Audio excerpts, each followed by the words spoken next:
Radio Nova. Seriously addictive. Yeah, U2 have just lost stage on the second date of the North American and European tour for the Joshua Tree 2017. The first date in the States, in Seattle. Absolutely amazing show. Anyone who has a ticket for Croke Park in July, you're in for a real treat. Probably the best U2 show I've ever seen, and probably one of the best shows I've ever seen. Right, Absolutely so you liked it then, did you? Yeah, loved it. So we were warmed. We were warmed up nicely.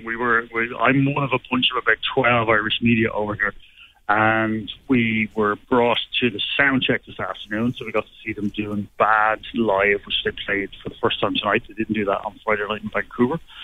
And we got to meet a couple of the band as well for a little chat. You can read all about that in Tuesday's edition of Star newspaper. Okay. And then we came to the gig, and the gig was just, I have to say, like I was expecting a bit because I read rave reviews about Vancouver on Friday night, but tonight was just mind blown. Really, really good. The visuals, the screen they have on the stage are Mark, we were incredible. only talking about this at a barbecue over the weekend because there's a whole heap of us at the barbecue who are going to see them in Croker, and we were wondering the sort of set list without looking at set list and stuff like that. But what is the run of the show? Do they start with Joshua Tree, or do they do a few hits or a few big songs and then go into it, or what's the run of it?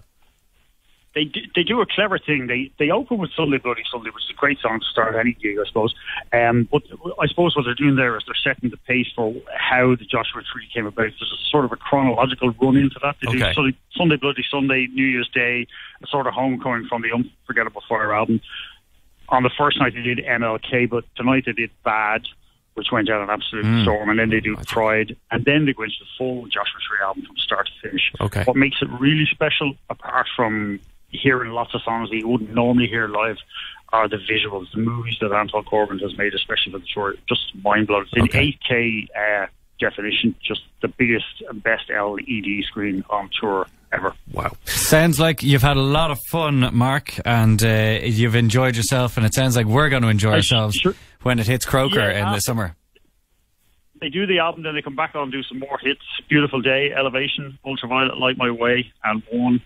And then tonight they had a special treat because they did two more songs, Miss Sarajevo and The Little Things That Give You Away, which is a brand new song, which is really incredible. Right. And then they finished with I Will Follow, as Bono said, back where they started, and it went down an absolute... What a tune really to finish on. Yeah. So Seattle tonight, you two were there. There was about 12 Irish journos there. One final question, Mark. How do we get on that list? Yeah.